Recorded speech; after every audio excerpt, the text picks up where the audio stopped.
Pranab news official চ্যানেলে আপনাদের সবাইকে স্বাগত। আশা করি আপনারা সকলে ভালো আছেন।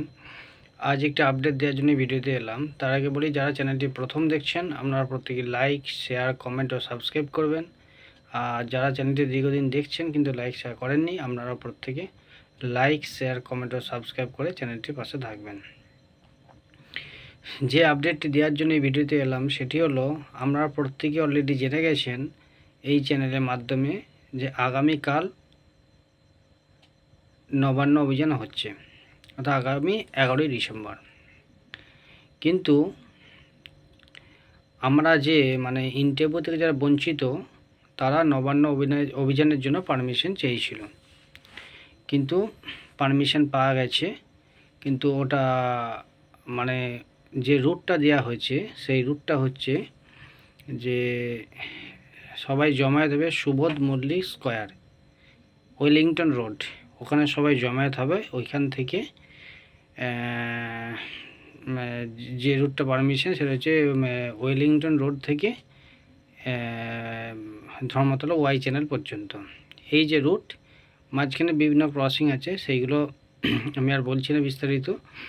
বাট ওয়েলিংটন রোড থেকে, অর্থাৎ সুবোধ মল্লিক স্কয়ার যে রোড, ওয়েলিংটন মোড়, সেইখান থেকে মিছিলটা শুরু হবে। ওখান থেকে শেষ হবে ধর্মতলা ওয়াই চ্যানেল পর্যন্ত। এই রুটটা পাওয়া গেছে এবং ওইখান থেকে 5 জন প্রতিনিধিকে নবান্নে নিয়ে যাওয়া হবে। এটাই মোটামুটি বলা হয়েছে, এটাই জানানো হয়েছে। তো আপনারা বুঝতেই পারছেন। আর গতকাল মঞ্চের কাকু লালবাজার থানায় গিয়েছিলেন। ওখানে জয়েন্ট সিপির সাথে দীর্ঘক্ষণ আলোচনা হয়েছে, প্রায় 2.5 থেকে 3 ঘন্টা যাবৎ। মিছিলে পারমিশন এবং সমস্ত ইন্টারভিউ বঞ্চিত আপার প্রাইমারি যারা ক্যান্ডিডেট আছেন, টেট পাস ট্রেন্ড, তো সবার ভবিষ্যৎ নিয়েও একটা আলোচনা হয়েছে, পজিটিভ একটা আলোচনা হয়েছে, সদর্থক আলোচনা হয়েছে। তো পারমিশন তো পাওয়া গেছে এবং তার সাথে ইন্টারভিউ থেকে যারা বঞ্চিত হয়ে আছেন ওনাদের ফিউচার, ওনাদের ভবিষ্যতের কথাও কিন্তু আলোচনা হয়েছে। অর্থাৎ দীর্ঘক্ষণ, প্রায় 2.5 থেকে 3 ঘন্টা। বুঝতেই পারছেন, একটা পারমিশন চাওয়ার জন্য নিশ্চয়ই 2.5-3 ঘন্টার প্রয়োজন হয় না। তো অন্যান্য বিষয় নিয়ে আলোচনা হয়েছে। তো আমি বলবো, যারা ইন্টারভিউ থেকে বঞ্চিত আপার প্রাইমারি ক্যান্ডিডেট আছেন, যদি আপনার নিজেকে বঞ্চিত মনে হয়, আপনার যদি চাকরির প্রয়োজন হয়, আপনি অবশ্যই নিজের চাকরির তাগিদে, কারোর জন্য নয়, নিজের জন্য আগামীকাল সুবোধ মল্লিক স্কয়ার, ওয়েলিংটন মোড়, ওখানে বেলা 11টার মধ্যে হাজির হয়ে যাবেন। হাওড়া থেকেও যাওয়া যাবে, যারা শিয়ালদা থেকে আসবেন শিয়ালদা থেকেও যাওয়া যাবে, সমস্যার কিছু নাই। অতএব যে যেখান থেকে আসুন না কেন, মোটামুটি বেলা 11টার মধ্যে আপনারা হাজির হয়ে যাবেন। কারণ মিছিল মোটামুটি প্রথমে হচ্ছে জাতীয় সঙ্গীত দিয়ে শুরু হবে, তারপরে জাতীয় সঙ্গীত গাওয়ার পর মিছিলটা শুরু হবে। মোটামুটি 12টার মধ্যে মিছিল কিন্তু স্টার্ট হয়ে যাবে। তো আপনারা বুঝতেই পারছেন, 11টার মধ্যে আমাদের চেষ্টা করবেন প্রত্যেকেই মোটামুটি 11টা থেকে 11:30 যেন না বের হয়, তার মধ্যে ওই স্থানে আপনারা জমায়েত হবেন।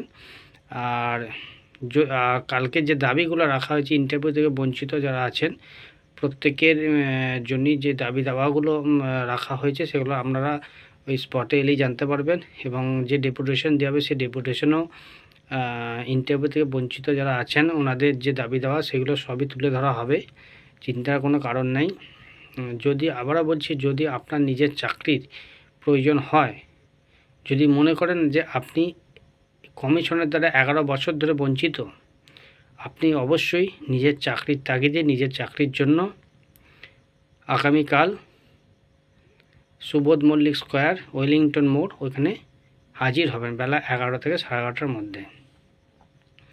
আর বেশি কিছু বলার নাই, বুঝতেই পারছেন। অলরেডি উত্তরবঙ্গ থেকে যে সমস্ত ক্যান্ডিডেট আছেন ওনারা অলরেডি রওনা দিয়ে দিয়েছেন আগামীকাল মহামিছিলের উদ্দেশ্যে। কারণ কালকে যা শোনা যাচ্ছে তাতে করে আগামীকাল যে মহামিছিল হবে সেখানে ক্যান্ডিডেট সংখ্যা কিন্তু প্রচুর হবে, কারণ প্রত্যেকেই মেসেজ করছেন, ফোন করছেন যে আমরা যেতে আগ্রহী। তো যা আশা করা যাচ্ছে সংখ্যাটা হয়তো খুব ভালোই হবে। আমরাও চাই কালকে মহামিছিলটা যাতে খুব ভালোভাবে হয়, কালকে ক্যান্ডিডেট জন্য অনেক বেশি হয়। এবং যে সমস্ত ক্যান্ডিডেট মনে করছেন যে আমার যাওয়া হয়তো অসুবিধা হচ্ছে, আপনি আপনার প্রতিনিধি পাঠাতে পারেন। আপনার অভিভাবক হোক, প্রতিবেশী হোক, যাক হোক, আপনি আপনার রেফারেন্স দিয়ে পাঠাতে পারেন, কোনো সমস্যা নেই। কারণ এখানে ক্যান্ডিডেটের সাথে অভিভাবকরাও থাকবেন, অতএব চিন্তার কোনো কারণ নেই।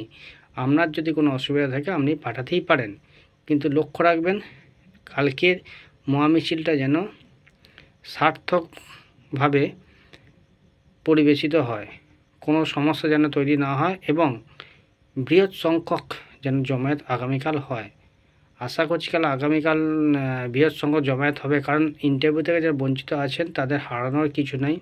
অলরেডি আপনারা দেখতে পাচ্ছেন কমিশন একটা সিটও বাড়ায়নি, উপরন্তু কমিশন কিন্তু নিয়োগের ছাড়পত্র পেয়ে গেছে। যদিও সুপ্রিম কোর্টে এসএলপি আছে, এখনও কিছু এসএলপি আছে, রিভিউ পিটিশন আছে, কিন্তু সেগুলো পরের বিষয়।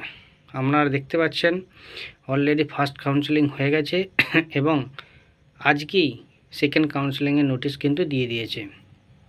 এবার আপনারা বুঝতেই পাচ্ছেন পরপর কমিশন কিন্তু কাউন্সেলিং এখন করাতে থাকবে। তাহলে কমিশন একটা সিট আপডেট না করেও কিন্তু কমিশন নিয়োগের ছাড়পত্র পেয়ে গেছে এবং কমিশন কিন্তু অলরেডি নিয়োগ প্রক্রিয়া শুরু করে দিয়েছে। আজকে সেকেন্ড কাউন্সেলিংয়ের নোটিশও এসে গেছে, এরপর হয়তো থার্ড কাউন্সেলিংয়ের নোটিশ আসবে। কিন্তু আপনারা ভাবুন, আমরা ইন্টারভিউ থেকে যে বঞ্চিত হয়ে আছেন, আমাদের কথা কে ভাবছে? কেউ না। তাই নিজের চাকরির যদি প্রয়োজন হয়, যদি চোখের সামনে দেখতে পান যে অযোগ্য ক্যান্ডিডেট, আপনার মনে হয় যে অযোগ্য, সে স্কুলে যাচ্ছে, আপনি যোগ্য, বাড়িতে বসে আছেন, তাহলে অবশ্যই আপনার নিজের চাকরির তাগিদে আগামীকাল মহামিছিলে সামিল হবেন। আপনার নিজের চাকরির জন্য নিজের চাকরির তাগিদে আগামীকাল মহামিছিলে সামিল হবেন যদি আপনার চাকরিটার প্রয়োজন হয়। কারণ এখানে আপনারা যথেষ্ট যোগ্য, টেট পাস ট্রেন্ড, প্রত্যেকে MA BEd pass, MA MSc MCom, বলার কিছু নেই, প্রত্যেকের বয়স 30+। আমাদের জীবন থেকে অলরেডি 11 বছর কমিশন নষ্ট করে দিয়েছে, তাই বলার কিছু নেই। তাই আপনাদের যে দাবি দেওয়া আছে, কালকে মহামিছিলের মধ্য দিয়ে দিদির কাছে সেই বার্তাটা পাঠান, মহামিছিলকে সার্থক রূপে পরিবেশিত করুন।